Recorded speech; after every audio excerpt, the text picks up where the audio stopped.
Ya, Assalamualaikum warahmatullahi wabarakatuh. Waalaikumsalam warahmatullahi wabarakatuh. Kembali lagi di channel Yuli dan Ella. Kali ini kita kedatangan tamu. Ada suara bapak-bapak barusan Halo, dengan dengan Pak Arif. Pak Arif, apa kabar Pak Arif? baik, alhamdulillah. Alhamdulillah ya, agak-agak serak basah seperti itu ya. Ya, gitulah. Jadi Pak Arif adalah dosen di Mercu Buana ya Pak? Ya, betul. Iya, mengajar apa aja Pak kalau boleh tahu? Ya mengajar algoritma, machine learning, jaringan, ya komputer lah pada intinya terkait dengan Bentar ya informatika. Pak. Nah, sangat berkaitan dengan bidangnya Pak Arif nih ya Bu Yulia. Iya. Nah, jadi kita sekarang belajar di rumah. Nah, orang-orang ingin tahu nih Pak, terutama guru, kira-kira platform pembelajaran online yang ada itu apa aja ya supaya bisa, kadang kan kita cuma pakai satu, kok anak-anak kayak bosen ataupun apa ya, mungkin bisa cerita sedikit gitu Pak, apa yang ada gitu. Oke, mungkin ini cocoknya sharing saja ya, Ya karena Pak. yang saya gunakan saja dan saya rasa bermanfaat. Mungkin nanti yang lain juga punya pengalaman yang berbeda. Ya, kita coba berbagi apa yang sudah kita coba lakukan. Jadi ya memang kondisinya ini kondisinya bisa dikatakan ya di luar dari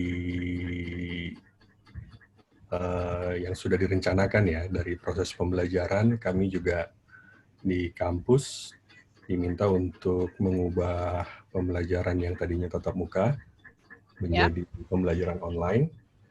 Sebelumnya kita sudah punya e-learning juga, cuma ini diharapkan bisa mengakomodasi kebutuhan-kebutuhan untuk pembelajaran tatap muka. Jadi seperti yang kita tahu, e-learning yang memanfaatkan teknologi di sini. Kemudian di sini bisa modanya bisa sinkronus, ya dalam artian seperti ini, secara bersamaan antara peserta tadi, partisipan, atau asinkronus, jadi bisa tidak dalam waktu yang bersamaan. Jadi yang mungkin perlu dilihat apakah kita akan perlu menyelenggarakan sinkronus atau asinkronus. Atau keduanya, jadi dua-duanya disediakan untuk pembelajaran. Ya. Untuk platform sendiri ada banyak, jadi yang mungkin yang sudah cukup lama, sudah sejak awal ya tahun 2000 awal itu salah satunya Moodle. Moodle ini sudah bisa dikatakan salah satu aplikasi yang sudah teruji juga ya digunakan untuk pembelajaran, dan memang latar belakangnya juga pembuatan Moodle juga dilandasi dengan prinsip pedagogi yang kuat. Ya. Jadi salah satunya yang mungkin yang Struktivism ya. ya betul. Jadi di situ ada tidak sekedar teknologi, tetapi juga melihat dari aspek pedagogi. Iya. Kemudian ada juga setelah itu, Moodle ya. ya sebenarnya sebelumnya juga sudah ada, tapi Blackboard, Sakai, dan lain-lain. Cuma yang memang cukup, karena pertama ada aplikasi yang memang dia open source, satu lagi aplikasi yang berbayar ya. Berbayar. Jadi kalau open source memang diberikan source code-nya sehingga bisa dikembangkan lebih lanjut.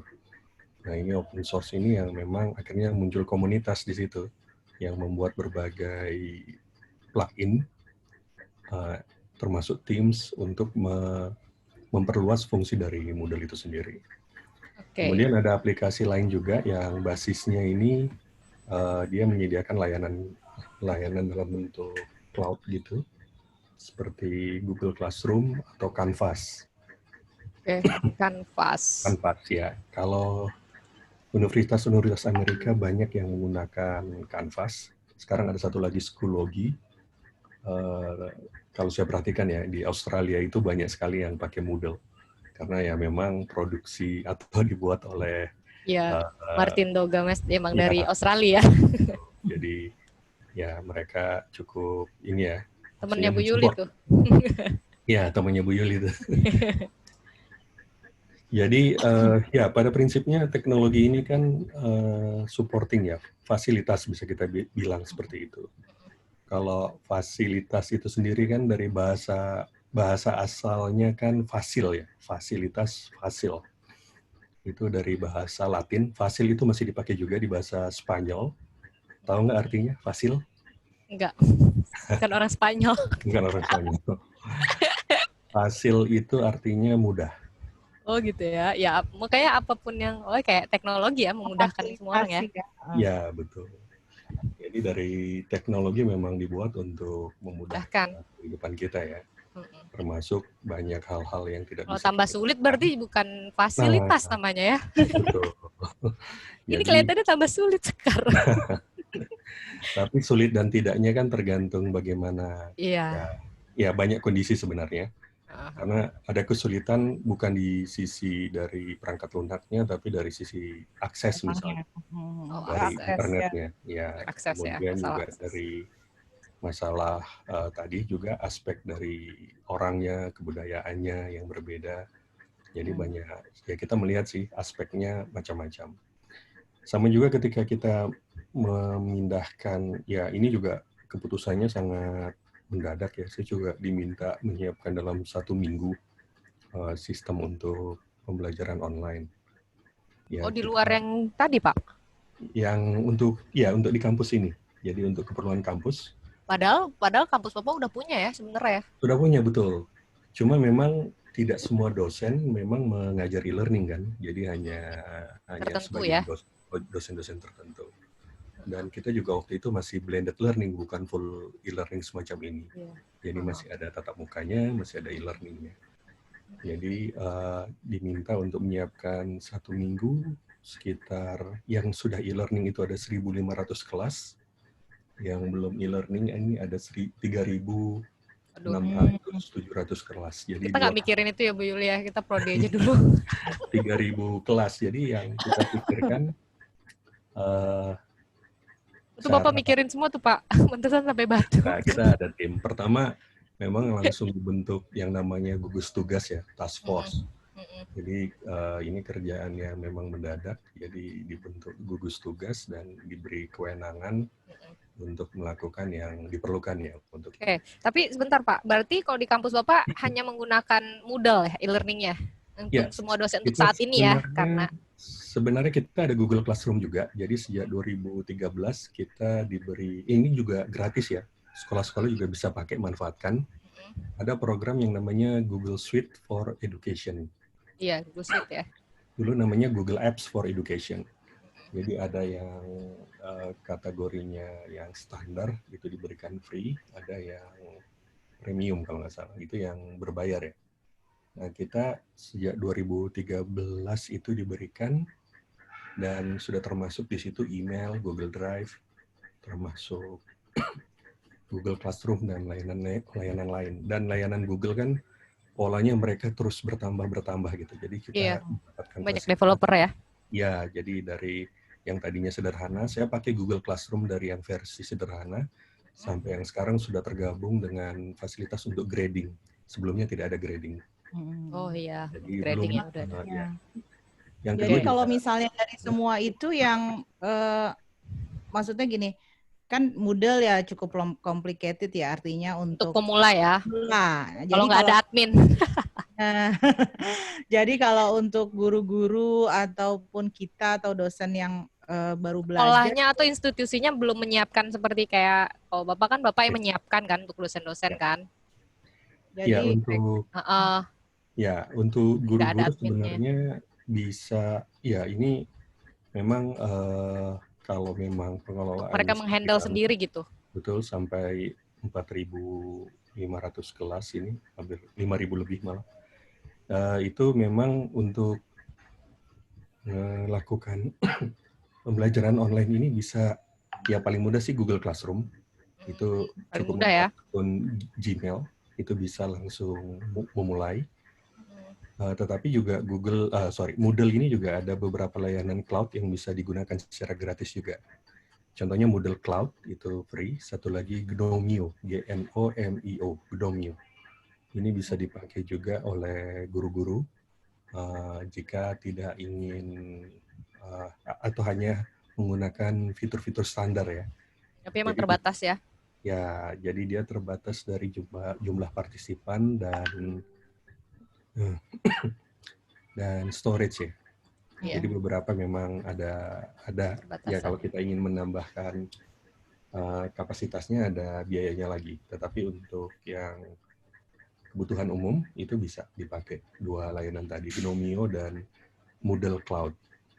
Tapi kalau ingin menggunakan langsung Google Classroom itu lebih mudah lagi, cukup punya akun Google, bisa langsung menggunakan atau membuat kelas di Google Classroom.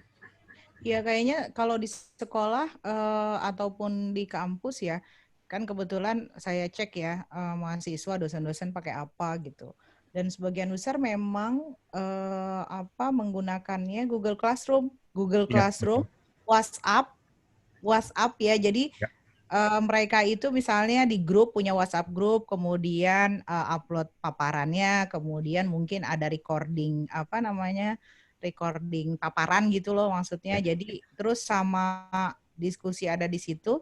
Satu lagi ya Google Classroom itu, di samping yang satu lagi kalau di kampus ya ada Moodle ya. Tapi saya nggak tahu apakah di sekolah beberapa mungkin ada, tapi kayaknya sebagian besar juga menggunakan itu WhatsApp dan Google Classroom. Gitu. Ya betul. Jadi ya ini sama juga dengan anak saya yang SMP, ini juga disiapkan Google Classroom oleh gurunya. Kemudian juga digunakan WhatsApp. Tapi anak saya yang SD ini cukup dengan WhatsApp. Jadi ya, aku juga memikirkan itu tuh Pak Arief. Jadi maksudnya level SD misalnya. Kalau SD misalnya kayak anak saya kelas 1 SD, terus pakai Google Classroom. Upload bisa nggak? Misalnya, pastikan itu ibunya tuh yang standby uploadin. Ya, jadi untuk level SD WhatsApp ini saya lihat sih cukup efektif ya. Iya, benar. Pagi itu sudah diberikan tugas. Nah, itu juga ada Salat duha. Anak saya kebetulan di SD negeri ya, dan ya namanya di SD negeri kan kondisi ekonomi keluarganya kan beragam ya. Jadi ada yang pertimbangan itu juga. Ya, awal-awal sih nggak terasa kan, awal-awal tidak terasa, sekarang sudah mulai terasa kebutuhan kuota dan sebagainya gitu ya. Ya, beberapa provider itu menyediakan paket data gratis 30 giga. Cuma ini belum meluas ya. Dia belum memperhatikan yang jumlahnya justru lebih banyak ini SD dan SMP. Dan mereka memberikan gratis untuk layanan yang existing, jadi yang memang sudah bekerja sama. Ada ya. Dan sementara inisiatif guru ini kan perlu banyak, tapi bagaimana caranya biar ini juga bisa menggunakan kuota gratis itu. Jadi ya tadi pertama memang dilihat dari sebenarnya metode yang paling tepat ya dilihat dari efektivitasnya, kebutuhan termasuk dari usernya tadi ya. Contohnya tadi anak saya yang SD ada temannya, bapaknya Gojek, handphonenya cuma satu, jadi ya dia mengerjakan tugas lebih awal. Jadi begitu gurunya kasih langsung dikerjakan, dikirim karena handphonenya mau dipakai bapaknya narik. Oh ya Allah, aduh jadi sedih. Iya, maksudnya permasalahannya kan tidak sesederhana. Maksudnya kita kan tidak langsung mengalami ya. Maksudnya kita kuota alhamdulillah ada. Kemudian ya akses jaringan bisa, teknologi ya tahulah sedikit-sedikit gitu. Cuma kan kalau yang lain keterbatasan teknologi, akses, kemudian ya tadi efektivitas. Jangan-jangan jadi malah nggak berdampak ya gitu. Ya, jadi sebenarnya ya ini jadi ya ada ininya juga sih, ada sesuatu yang positif juga ya dengan kondisi ini ya. Apa tuh Pak? Jadi ya contohnya ini kita mau tidak mau kan dipaksa untuk menggunakan teknologi ini ya. Paksa improve ya. Ya terpaksa harus memang bisa belajar. Semua belajar melakukan revolusi kan. Terpaksa. Mau ini harus berjalan. Ya ini sebenarnya ada peluang bagus sih. Jadi guru-guru yang tadinya tidak mau dan tidak bisa, ya nggak mau ya nggak ada cara lain kan untuk pembelajaran itu bisa dilakukan.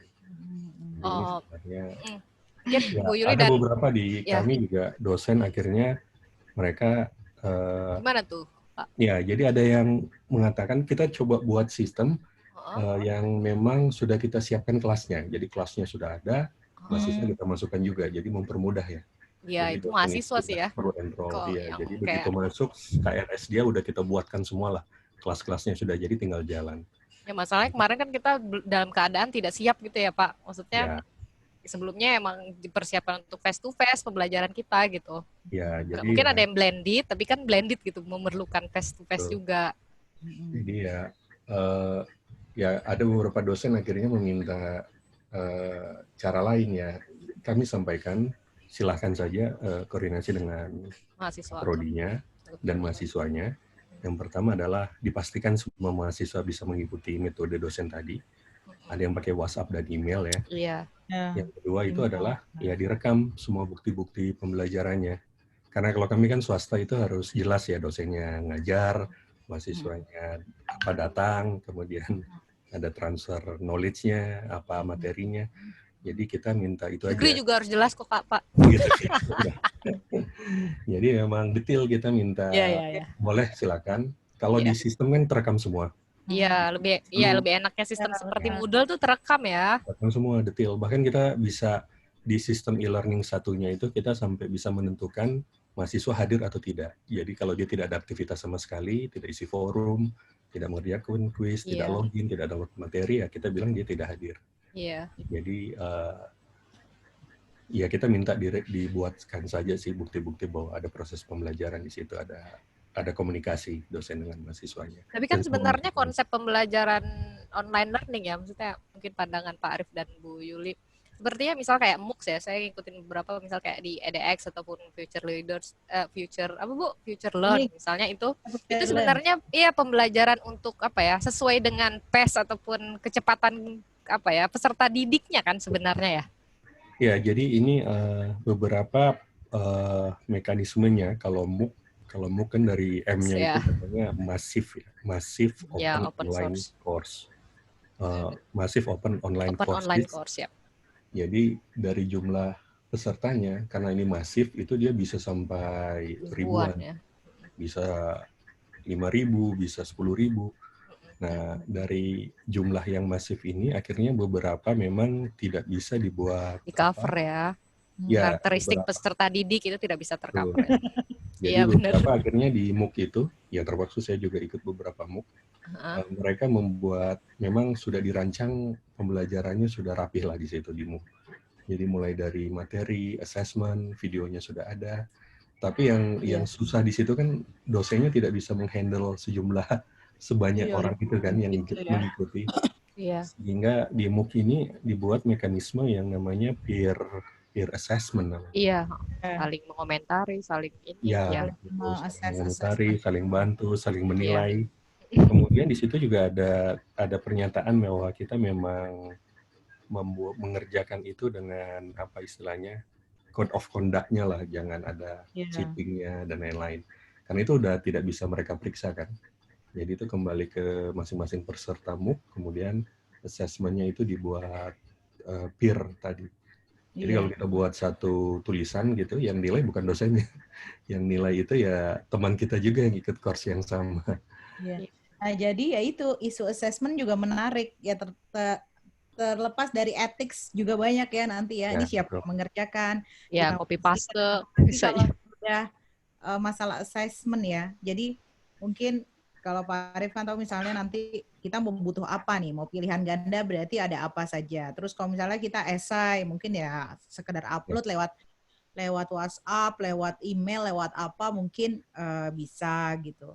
Nah terus yang sisanya itu nih levelnya sesetrik apa, fungsi assessment-nya apa gitu. Kayak tadi peer assessment gitu kan, mungkin proses belajarnya lebih fokus ke proses belajarnya ya, bukan hasilnya kita ngejudgment orang itu bisa atau enggak gitu. Jadi saya pikir untuk kondisi seperti ini yang sampai kita akhirnya nggak bisa secara fisik ketemu, ya beberapa hal akhirnya harus jadi pertimbangan. Mungkin kita akhirnya tidak hanya terfokus sama hasil, proses juga kita pikirkan sebagai bentuk penilaian terhadap pencapaian siswa tadi gitu. Jadi saat ini memang keputusan dalam pembelajaran jadi keputusan luar biasa yang mungkin di luar kondisi biasa gitu kan maksudnya. Terus ditambah dengan segala pertimbangan konteks tadi gitu.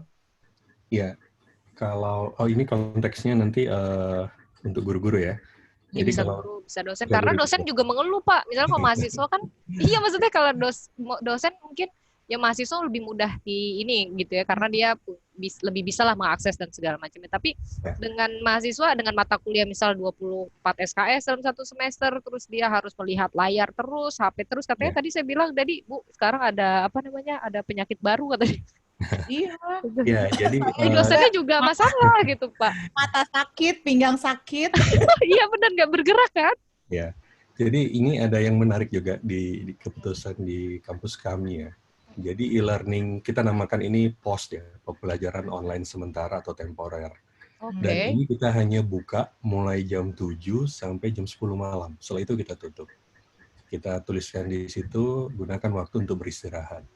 Jadi tidak perlu sampai jam 10 malam ya sama aja.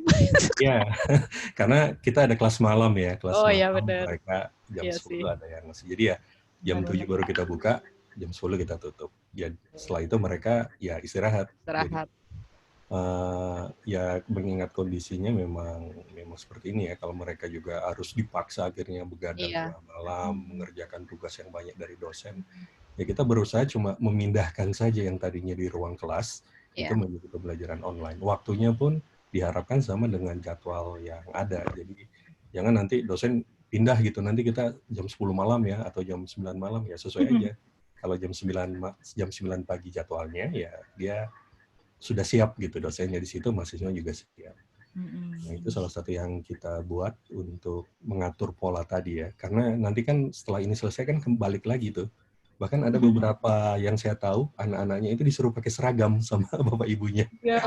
Jadi pakai seragam biar memang mereka merasa ini waktu sekolah gitu, waktu belajar gitu. Selesai seragamnya dilepas baru main lagi. Iya benar. Ya jadi karena ya ketika kondisi normal ini akan balik lagi ke pola tatap muka ya yang di kelas. Ya, harapannya sih gitu ya Pak. Ya, saya berharap juga seterusnya sampai ini selesai lah kondisi. Ya itu yang kita lakukan. Jadi mengingat kondisi tersebut ya kita coba langsung tutup saja sih sistemnya. Nanti kita buka lagi besok. Kemudian juga ya tadi pola pembelajaran tadi ya penilaian maaf. Jadi penilaian assessment ini memang kita sendiri menggunakan, kita sudah masuk ke yang namanya OBE, Outcome Based Education. Jadi kita definisikan, ya ada yang namanya capaian pembelajaran lulusan, ada satu lagi capaian pembelajaran mata kuliah. Jadi sudah didefinisikan kemampuan apa yang memang harus diselesai setelah dia mengikuti perkuliahan tadi. Apa ya menurut saya bermasalah ya saat ini ya. Maksudnya karena ya tadi capaiannya kita sendiri yang buat gitu ya maksudnya. Tapi kalau sekolah kan nasional gitu terus mereka gitu jadinya lebih mudah ya. Malah menurut saya ya lebih mudah gitu. Kalau secara ini karena saya lihat guru jadi sulit mungkin karena mereka sendiri nggak sih Pak? Maksudnya bukan gimana ya? Nah, sebenarnya kan ada di sekolah itu ada sama namanya tapi RPS ya, rencana pembelajaran. RPP ya, maaf, RPP. Nah, RPP ini hampir sama dengan lesson plan lah, pada intinya lesson plan. Ya ini mungkin perlu dilihat lagi dengan dengan kondisi ini gitu ya. Jadi mungkin level kompetensi, level ya mungkin dia ada di level mana, tapi mungkin kedalaman, keahlian. Mungkin bisa dikurangi mungkin dengan melihat ini gitu. Ada beberapa hal yang contohnya ada di capaian pembelajaran mahasiswa mampu bekerja sama dalam kelompok. Nah, ini bagaimana mereka bekerja sama?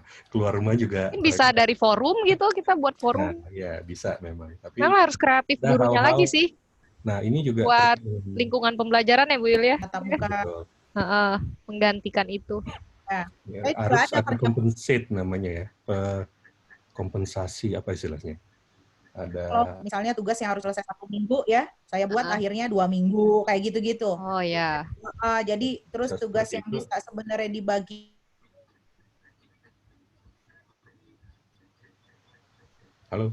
orang ya. Jadi seperti itu akhirnya dimodifikasi gitu.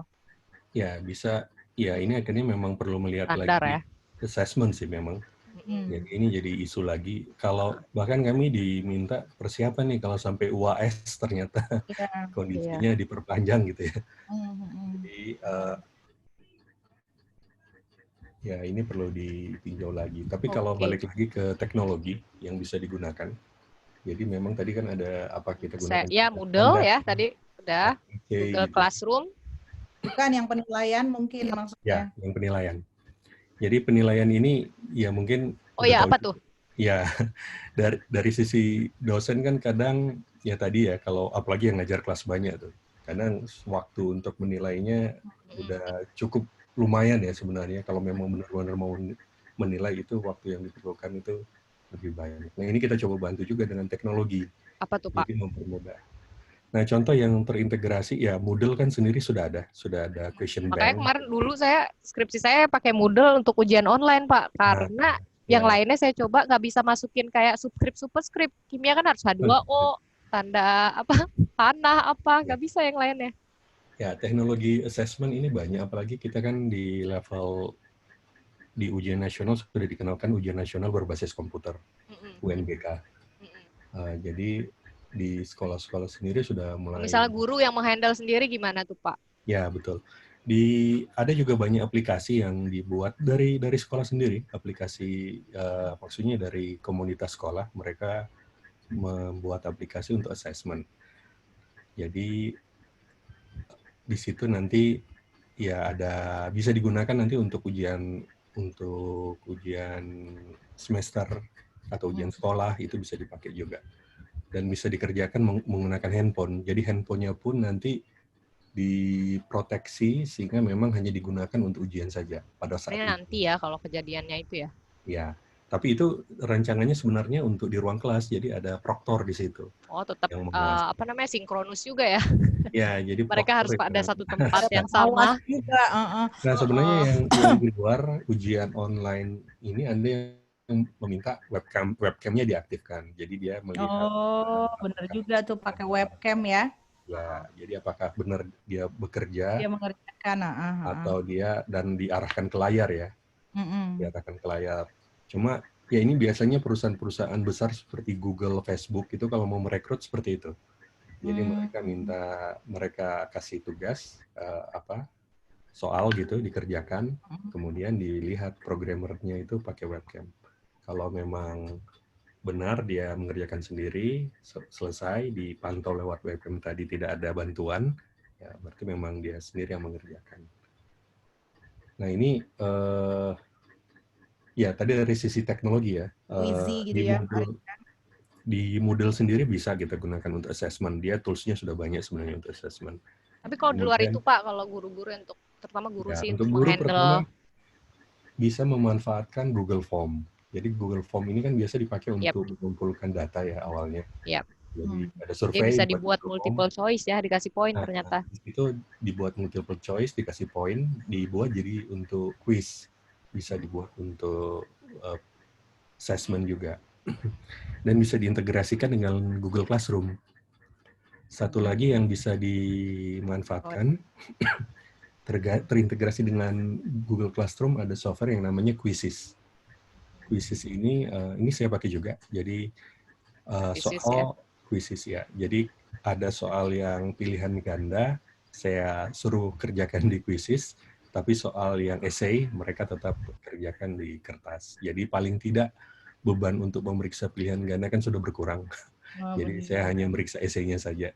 Jadi ya saya gabung saja. Jadi kalau yang tidak punya platform seperti Moodle di institusinya bisa pakai itu ya Pak? Ya betul, itu free juga.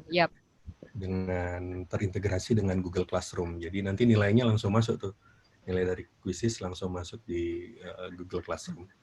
Kalau dari sisi assessment, saya rasa Google Classroom ini lumayan bagus ya. Jadi dia termasuk kita bisa kasih feedback, review. Misal ada beberapa tugas minta mahasiswa cukup memfoto yang dia misalnya membuat flowchart ya.